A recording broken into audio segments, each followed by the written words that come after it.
Hello everyone, welcome back to my channel. So in today's video I'm going to share the most important brushes you need to do makeup.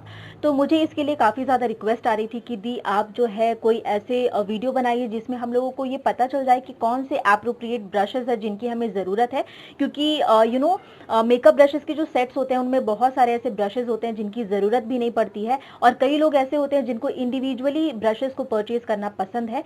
तो मैं यहाँ पे total 8 brushes दिखाऊंगी जिसकी आपको ज़रूरत पड़ेगी मेकअप में। इसके अलावा आपको कोई भी दूसरे ब्रशेस की ज़रूरत नहीं है।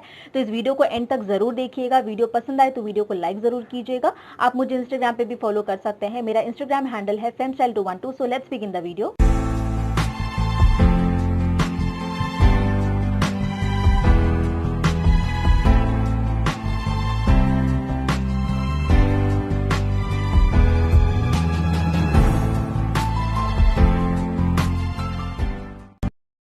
बाय द वे रिसेंटली ही मैंने आप लोगों के साथ ये वाला ब्रशेस का पूरा एक ब्रश का जो सेट है इसका रिव्यू शेयर किया है। लिंक मैं डिस्क्रिप्शन बॉक्स में प्रोवाइड कर दूंगी इन केस अगर आपको इस तरह का full set makeup brush purchase करना है तो। So starting with foundation brush. तो कई लोगों को बहुत प्रॉब्लम होता है चूज करने में कि फाउंडेशन को ब्लेंड करने के लिए किस तरह के ब्रशेस की ज़रूरत है। सो फाउंडेशन के लिए आपको हमेशा इस तरह के जो टेप्ड ब्रशेस होते हैं जो कि इस तरह के बिल्कुल फ्लैट होते हैं, कुबुकी ब्रश काइंड ऑफ, तो आपको इस तरह के ब्रशेस परचेज करने चाहिए क्योंकि एक तो ये थोड़े से हार्ड होते हैं प्लस आपका फाउंडेशन काफ़ी अच्छी तरह से इस तरह के ब्रशेस से ब्लेंड हो जाता है। तो पर्सनली मुझे राउंड ब्रशेस से ज़्यादा इस तरह के ब्रशेस पसंद आते हैं क्योंकि ये आपके फाउंडेशन को बहुत अच्छी तरह से ब्लेंड कर देता है। Now coming towards concealer. तो कंसीलर के लिए आप बहुत तरीके के ब्रशेस यूज कर सकते हैं। मैं आपको 2 टाइप्स के ब्रशेस शो कर रही हूँ जो कि मुझे लगता है कि आपके पास होना चाहिए। या तो आप इस तरह के राउंड शॉर्ट ब्रशेस जो कि छोटे होते हैं, स्मॉल ब्रशेस होते हैं, इसको परचेज कर सकते हैं क्योंकि कंसीलर जो है आप अपने पूरे फेस पे अप्लाई नहीं करते हैं, आप कोई पॉइंट्स पे अप्लाई करते हैं। तो उसको ब्लेंड करने के लिए आपको कोई भी ऐसा ब्रश यूज नहीं करना है जो कि आपके कंसीलर को बिल्कुल फैला देगा, स्प्रेड कर देगा। आपको इस तरह के छोटे ब्रशेस को यूज करना है जो कि बहुत ही इजीली आपके कंसीलर को ब्लेंड कर दे। या फिर आप इस तरह के ब्रशेस की जगह इस तरह के पॉइंटेड ब्रशेस भी ले सकते हैं अपने कंसीलर्स को इस तरह से सेट करने के लिए। इससे आपका कंसीलर टू द पॉइंट जहां होना चाहिए बिल्कुल वहीं होगा, आपके पूरे फेस पे स्प्रेड नहीं होगा। तो इस तरह के ब्रशेस में आपको इन्वेस्ट करना चाहिए जो कि स्मॉल एरिया कवर करता हो फेस का। Now talking about applying powders. तो पाउडर्स के लिए आप हमेशा इस तरह के राउंड ब्रशेस को प्रेफर कर सकते हैं क्योंकि ये काफ़ी ज़्यादा एक तो फ्लफी होता है, सॉफ्ट होता है, प्लस इजी टू अप्लाई होता है। तो इस तरह के ब्रशेस से आप ना सिर्फ अपने फेस पे पाउडर बट ब्लशेस भी अप्लाई कर सकते हैं। तो फेस पे पाउडर और ब्लश अप्लाई करने के लिए हमेशा ही राउंड ब्रश का यूज़ कीजिए। नाउ अभी मैंने आपको फाउंडेशन के लिए, कंसीलर के लिए एंड पाउडर के लिए 3 डिफरेंट ब्रशेस दिखाएं। तो मैंने आपको ये 3 डिफरेंट ब्रशेस दिखाया फाउंडेशन, कंसीलर और पाउडर के लिए।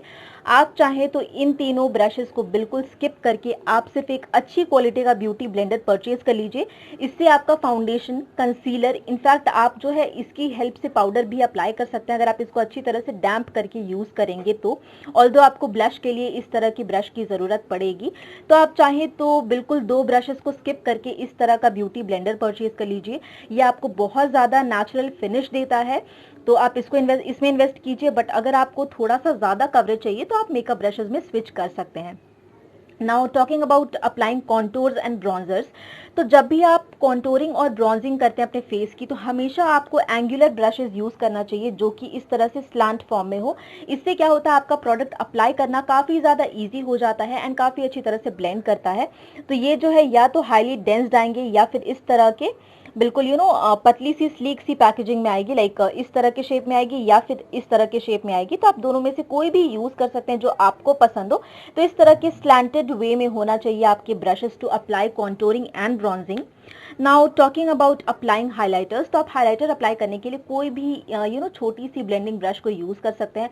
आपको फैन ब्रशेस में इन्वेस्ट करने की कोई जरूरत नहीं है क्योंकि हाइलाइटर आपको बिल्कुल जरा जरा सा फेस पे अप्लाई करना होता है। तो उसके लिए आप कोई भी आई शैडो की ब्रश से इजीली फेस पे हाइलाइटर अप्लाई कर सकते हैं। सो आई थिंक कि this is perfect for applying highlighters. आपको अलग से फैन ब्रशेस में इन्वेस्ट करने की जरूरत नहीं है। Now talking about filling eyebrows. तो हमेशा आईब्रो को फिल करने के लिए आपको इस तरह के जो बिल्कुल स्लीक से और स्लैंट फॉर्म में जो ब्रशेस आते हैं, इस तरह के ब्रशेस यूज करने चाहिए अगर आपको आईब्रो फिलिंग करनी है। तो अगर आपके आईब्रोज डेंस हैं, थिक हैं, तो आप इस तरह के ब्रशेस को बिल्कुल स्किप कर सकते हैं। नाउ कई लोग बोले कि आपने दी इस वाले वीडियो में स्पूली शो नहीं किया। सो स्पूली शो करने का मेरा स्पूली मैंने इसलिए इंक्लूड नहीं किया क्योंकि आजकल जितने भी अच्छे आईब्रो पेंसिल्स आते हैं सब में आपको स्पूली मिल जाता है। That's why I personally think कि अलग से स्पूली में इन्वेस्ट करने की जगह आप कोई भी एक ऐसा आईब्रो फिलर ले लीजिए या फिर आईब्रो पेंसिल ले लीजिए जिसमें कि स्पूली ऑलरेडी अटैच्ड हो। Now talking about applying just cleaning your eyebrows. अगर आपने आईब्रो फिलिंग की है तो आपको आईब्रोज को क्लीन करना पड़ता है। अगर आपको कट क्रीज ड्रॉ करना है तो अगेन आपको आईब्रोज कट क्रीज ड्रॉ करने के लिए आपको ब्रशेस की ज़रूरत पड़ती है। तो वो सारी चीज़ें करने के लिए आपको इस तरह के ब्रशेस में इन्वेस्ट करना है जो कि बिल्कुल स्लीक हो। आप देख सकते हैं कुछ इस तरह से एकदम पॉइंटेड हो और इस तरह का इनका जो है थोड़ा सा फ्लैट काइंड ऑफ शेप हो। इससे क्या हो जाता है, बहुत इजीली अपने आईब्रोज को क्लीन कर पाएंगे। अपने आईज के ऊपर आप इस तरह से कट क्रीज ड्रॉ कर पाएंगे। तो ये इन सारी चीज़ों के लिए हेल्पफुल होता है। अगर आपने हेलो आई लुक भी क्रिएट किया है तो आप इस तरह के ब्रशेस की हेल्प से आप बहुत इजीली ग्लिटर अप्लाई कर पाएंगे अपने आईलिड्स पे। Now talking about blending your I shadows. तो ब्लेंडिंग के लिए आपको इस तरह के राउंड शेप के जो भी ब्रशेज आते हैं, कोई भी शेप का हो, कोई भी साइज का हो, जो आपको पसंद है आप परचेज कर लीजिए। इस तरह के ब्रशेज बहुत ही हेल्पफुल होते हैं आपके आई शैडोज को ब्लेंड करने के लिए, काफ़ी अच्छी तरह से ब्लेंड कर देता है। तो हमेशा इस तरह के स्मॉल राउंड ब्रशेज को आप परचेज कर लीजिए। ना सिर्फ आप इसकी हेल्प से अपने आई शैडोज को ब्लेंड कर पाएंगे बट आप हाईलाइटर्स भी अप्लाई कर पाएंगे। तो ये काफ़ी ज़्यादा हेल्पफुल होता है। एंड कोशिश कीजिए कि जब भी आप ब्लेंडिंग ब्रश परचेज करें तो कम से कम आपके पास 3 to 4 ब्लेंडिंग ब्रशेज होने चाहिए क्योंकि एक मेकअप लुक में आराम से आई थिंक के मिनिमम 2 ब्लेंडिंग ब्रशेज तो डेफिनेटली यूज हो जाते हैं। That's why. और हमेशा ही आपको जब भी आप मेकअप करते हैं तो ब्रशेस को हमेशा ही वॉश कर लेना चाहिए। ये काफ़ी ज़्यादा इंपॉर्टेंट है हाइजीन पर्पस के लिए। नाउ कई लोग बोलेंगे कि दी अभी तक आपने वो ब्रश नहीं दिखाया जिसकी हेल्प से हम स्मोकी आईज क्रिएट कर सकते हैं या फिर अपने काजल को स्मच कर सकते हैं। तो उसके लिए आपको हमेशा इस तरह के स्टिफ्ड स्मॉल ब्रशेज में इन्वेस्ट करना है जो कि काफ़ी ज़्यादा स्टिफ होता है as compare to other brushes. तो ये स्टिफ होता है, इसकी हेल्प से आप अपने काजल को अच्छी तरह से स्मच कर सकते हैं। आप चाहें तो अपने स्मोकी आई क्रिएट कर सकते हैं। अगर आपने अपर ऑफ योर आईज पे लाइनर की जगह काजल अप्लाई किया है तो इसकी हेल्प से आप आराम से काजल को ब्लेंड कर पाएंगे। तो ये काफ़ी अच्छा होता है काजल को ब्लेंड करने के लिए and smoky I look create करने के लिए। तो आप इस तरह के ब्रशेस में डेफिनेटली इन्वेस्ट कीजिए अगर आपको स्मोकी आई लुक क्रिएट करना काफ़ी ज़्यादा पसंद है। सो आई थिंक ये बिल्कुल बेसिक ब्रशेस हैं जो किसी भी बिगिनर के पास होना चाहिए। एंड आप चाहें तो इस तरह के 8 ब्रशेस का कोई भी सेट परचेज कर सकते हैं क्योंकि जब मैंने अपना मेकअप स्टार्ट किया था, ये चैनल स्टार्ट किया था, तो मैंने इसका पूरा का पूरा सेट लिया था। इसमें आई गेस कुछ 10 ब्रशेस थे। अगर आपको इंडिविजुअली परचेज करना है तो इंडिविजुअली भी आपको बहुत सारे ब्रशेस मिल जाएंगे ऑनलाइन। तो आई होप कि वीडियो आप लोगों के लिए हेल्पफुल रहा होगा। हेल्पफुल रहा है तो कमेंट करके ज़रूर बताइएगा। इस वीडियो से रिलेटेड अगर आपकी कोई भी क्वेरी है तो भी आप मुझे कमेंट कर सकते हैं। तो यस, आज के लिए बस इतना ही। अब मिलते हैं अपने नेक्स्ट वीडियो में। Till then bye bye, take care.